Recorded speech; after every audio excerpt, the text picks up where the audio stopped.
Hello and welcome to TheAIbumMan, and today I'm going to be doing my top 15 live acts for 2016. This was a really hard list to pick because I saw so many fantastic concerts during 2016. I was lucky enough to go to a number of festivals as well as see just a ton of really wonderful and some once in a lifetime gigs.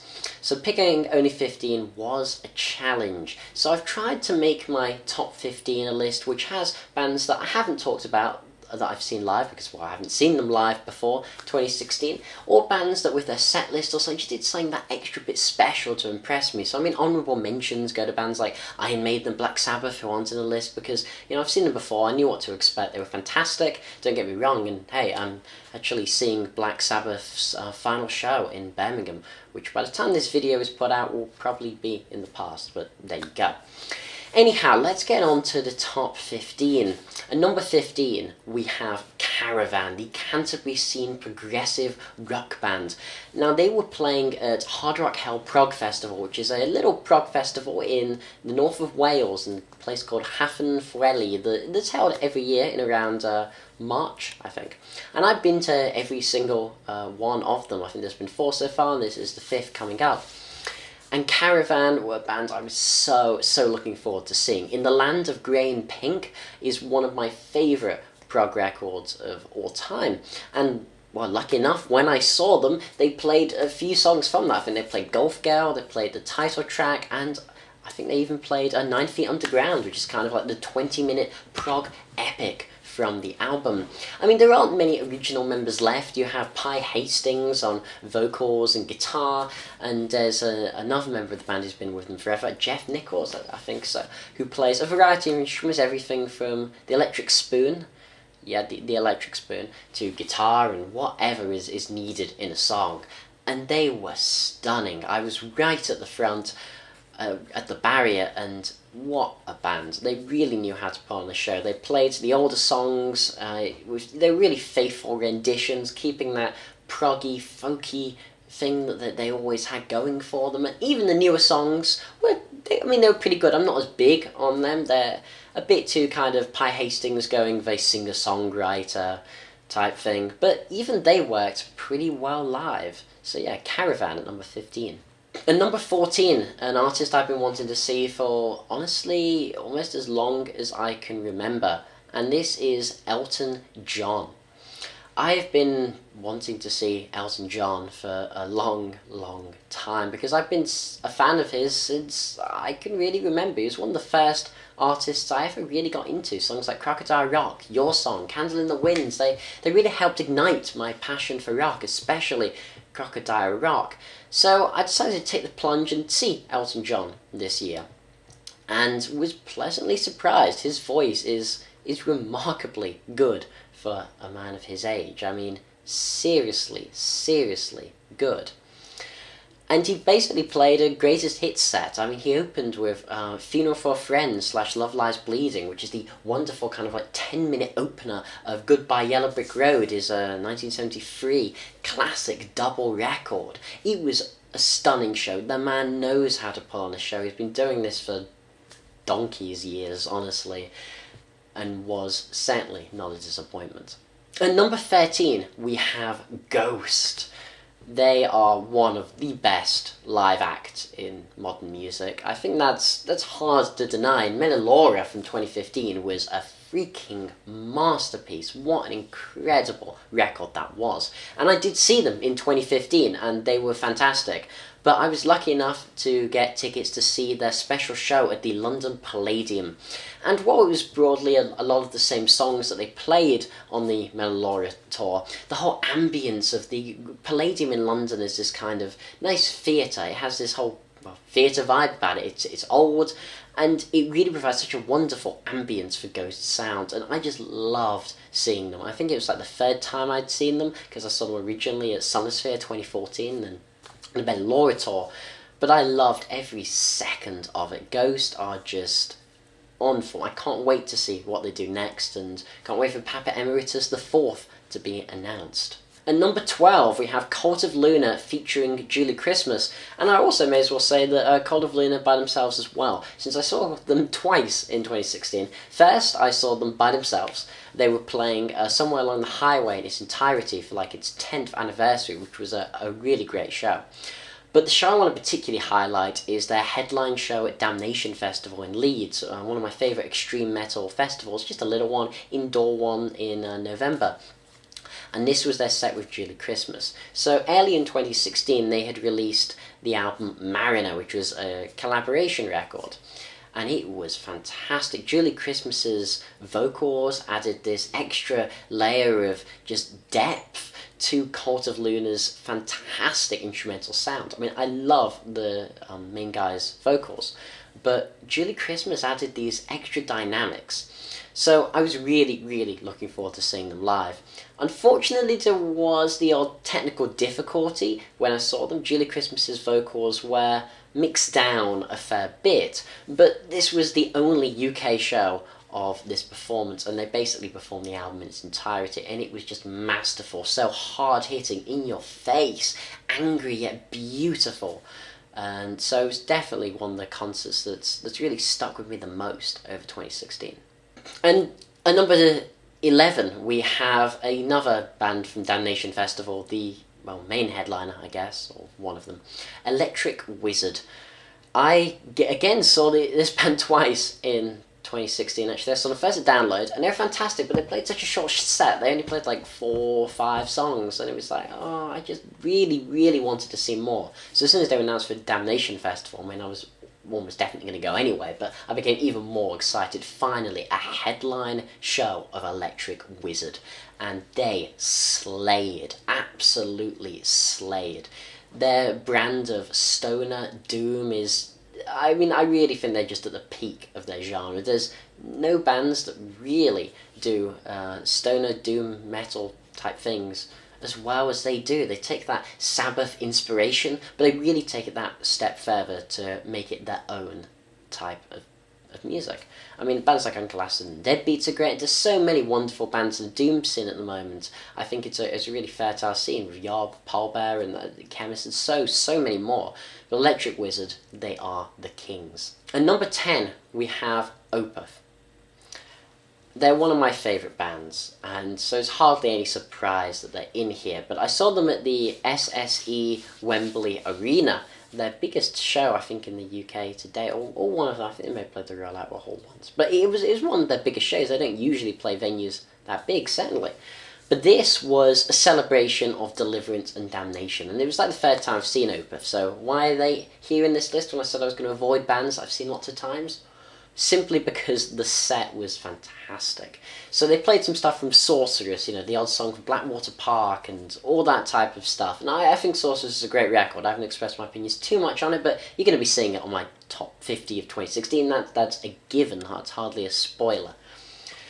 But what really made this was the selection of songs from Deliverance and Damnation. You really got to see the light and the shade of that double album performed live. It was, I think they started with playing a few songs from Damnation, the beautiful, serene, Stephen Wilson produced songs, and then they went into the songs from Deliverance, ending with the mighty title track, which I think the end riff of that is just like the best riff in probably Opeth's discography. It's one of my favourite riffs. It went round in my head for days afterwards.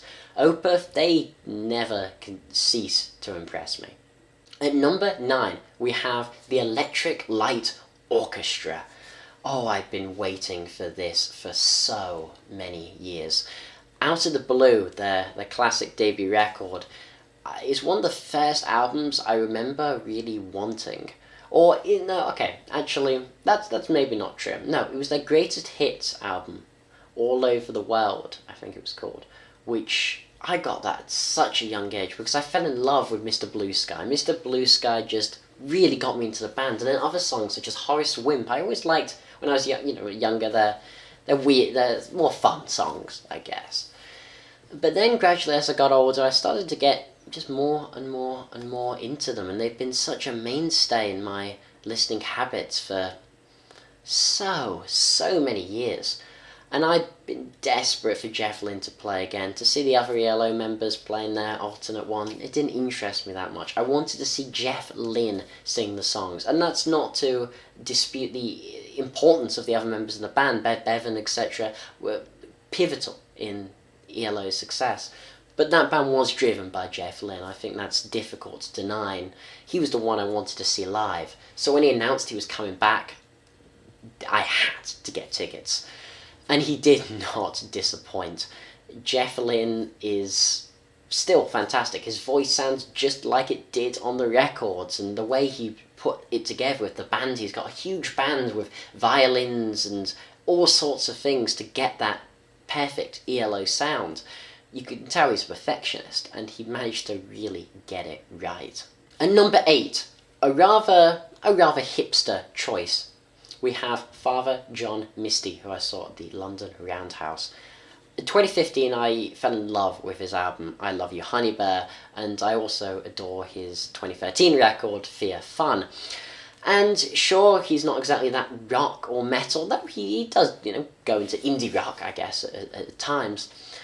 I can't describe quite what it is I really like about him, but there's something about the enigma of his charisma. Such a charismatic frontman, and such a wonderful, witty wordsmith, to be honest. I find his lyrics to be just so engaging, particularly on I Love You Honey Bear, as he chronicles, sort of love in the current decade we're in.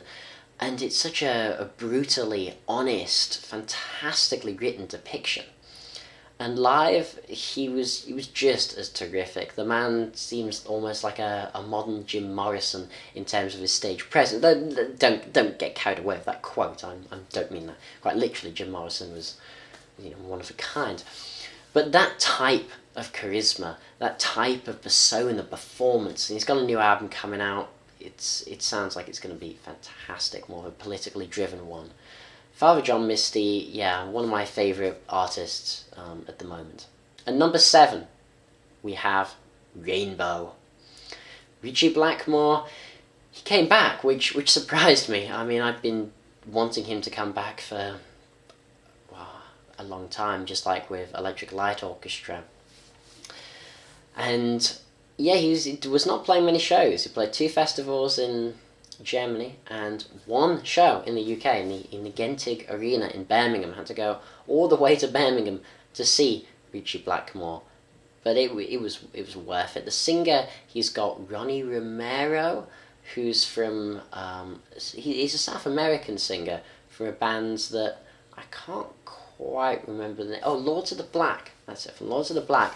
Who I don't think are that great of a band, I'm going to be honest. But his voice is incredible. He kind of channels a lot of Dio in his voice. And that was one of the things I was worried about. You see, with Rainbow, my favourite era, shockingly enough, is the Dio era. I mean, I've had Long Live Rock and Roll as a vinyl behind me. I mean, I don't now, but for most of my time on YouTube. And there's a reason for that. Dio is just my hero. I love his voice. And my favourite vocalist, and that's not going to be a surprise to anyone who's watched my channel for a significant amount of time. So I was sceptical of whether I'd be able to enjoy the Dio songs when Stargazer was played, Long Live Rock and Roll, Gates of Babylon. I'm not sure. Did they? I can't remember whether they played Gates of Babylon though. But no, I think they did. Yeah, it was Kill the King they didn't play, which they should have done. But I was unsure whether I could enjoy the songs because I thought I might have been sitting there being like, oh, I wish this was Dio. Where's Dio? Where are you? But instead, I loved it.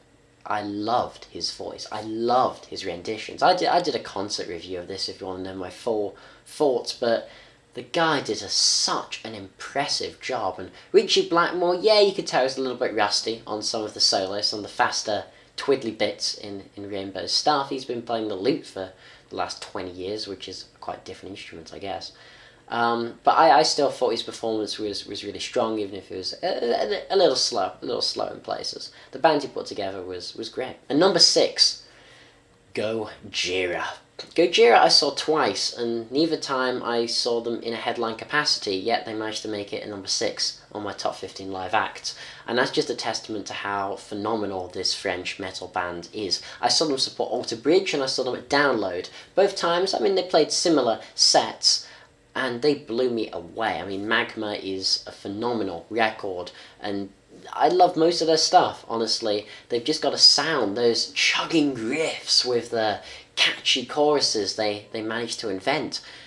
They are one of the most interesting bands in metal. I mean, maybe not because they're, super progressive or anything like that. They just have this really original sound. You can tell instantly when you hear a Gojira riff that it's Gojira. And that's what makes a classic band. And Gojira, they are a modern classic. And number 5, Solstafir. Solstafir I've seen before. Solstafir I gave Album of the Year to in 2014 with Otter. So is it really any surprise that when they decide to play Otter in its entirety in Islington Assembly Hall, that I have it in my top 5 live acts of the year? No. There's really not even much that can be said about this. They played Otter in its entirety, one of my favourite records, full stop. And it was marvellous. If you don't know Solstafir, please check them out. They are on a different level to 99% of the stuff that is being released. And number 4, we have Alice Cooper. Another legend that I finally got the chance to see this year, and it was at a festival at the O2 in London called Stone Free Festival. And yeah, as Cooper said, there were a few other great bands that played. Darkness were strong. Blackberry Smoke played, who I'd seen before. But Alice Cooper was the reason I went. I've wanted to see him a long time. And that's a recurring theme in 2016. Honestly, a lot of these bands on here are legendary acts which I've been wanting to see for yonks, and finally got the opportunity. And Alice did not disappoint. He went full on with the stage show, from guillotines to dressing up in his presidential thing for elected, and all of the charm and regalia you'd want from an Alice Cooper show. He was marvellous. The band he's got backing him is, as usual, just sublime. He knows how to put on a show. He's been putting on outrageously fantastic shows for most of his career. It's Alice Cooper. What more do I need to say? At number 3, someone who is, in my opinion, certainly a legend. Buddy Guy. He's not someone that plays all too often in the UK because, well, he is old. Very, very old indeed, in his 80s. And so I had to jump at the chance to see him, just like I did when B.B. King toured the UK in 2011, because, you never know if these artists will get the chance to play again. They're certainly getting up there in years, and B.B. King unfortunately never did, so I'm so pleased I got to see him, at least. And Buddy Guy, another one from the classic Chicago blues tradition to tick off my list, and, okay, I was expecting this to be good. I've loved Buddy Guy's music. I love the blues. But this was... wow. He is an unbelievable guitarist. I mean, I'd always rated him highly as a guitarist, but I had a whole new respect for the guy after this. One of the things that really distinguishes him from a lot of his peers, and certainly a lot of the older guitarists you get there. Guitarists generally, as they tend to get older, they tend to play a bit slower, a bit, calmer, and that's natural. There's no wrong with that. It can generate some beautiful music, but they tend to lose their fire. Look at Eric Clapton, right? Compare 70s Clapton was like Derek and the Dominoes, and compare him now with old Sock and all the shit that he pedals out. I'm not a fan of modern Clapton, if you haven't guessed. And then look at Buddy Guy, a man who has as much fire in his guitar playing as he did when he was backing Little Walter in the 50s. This man is in his polka dot classic, get up and guitar. He manages to just channel this fire, this passion, this fury, like he's some hungry young bluesman, even though he's been doing this for all of his life, it pretty much seems. And that is amazing at this age. After playing so many shows in his career, to still have that passion, that drive, that fire, incredible. And number 2, one of the more expensive concerts of the year, probably the most expensive, David Gilmour. So I'd seen Roger Waters, and Roger Waters Before the Wall was my favourite concert of all time. And I've been trying to get Dave Gilmour tickets for years. They sell out so quickly though. The Royal Albert Hall, I've been trying a long time. But so I see that a few other dates are gone on sale, so I'm like, okay, for like the 3rd time I'll try. So get up, for 9 a.m, press the refresh, and I'm like, oh, I bet it's going to say all sold out suddenly, even though it's exactly 1 second past 9. And then I see that it's actually allocated me a ticket, and I'm like, wow, I think I'm going to have to bite the bullet on this one. And I did, and it was worth it. To see Dave Gilmour play Pink Floyd tunes was stunning. I love Pink Floyd, and the song selection he played. Okay, I didn't think much of his solo album. Rattle That Lock was hardly the most wonderful record ever, or On an Island before that, or most of his solo career, or the stuff of Pink Floyd after Rogers left. Division Bell, Momentary Lapse of Reason, never been massively my cups of tea. I far prefer the Waters in songwriting department driven stuff. But Dave Gilmour is one of my favourite guitarists, and also as a vocalist, I've always liked him. And his voice sounds amazing. It sounds just like it did on Dark Side of the Moon, etc. And it was a great song selection when he burst into Time and into Money and into Comfortably Numb in particular. It was mind-blowing. It was truly mind-blowing. And that's why Dave Gilmour has to get my number. But at number 1, a band who I had high expectations for, but they took my breath away. Kotal Attack. The Norwegian, some people call them black and roll band. But when I saw them, it reminded me of when I saw Baroness for the first time in 2013. And they just knocked my socks off. They became one of my favourite live acts. And Kotal Attack have done the same. I mean, not only is Nattersford, well, you'll find out how much I rate Nattersford in my top 50 of 2016. But Kotal Attack, they are masters of their craft. The most intense, visceral metal show, one of the most intense I've ever been to. Stunning from end to end, every single track. The set list was just perfection. Not one song I would have changed or swapped or been like, why did they play this one? Not one lull. Everything was just manic, in your face, and incredible. If you don't know Kotal Attack, please, I implore you, listen to them. So, they're my top 15 live acts of 2016. And this has been TheAIbumMan. Tune in for more of my end of year lists. And as usual, long live rock and roll.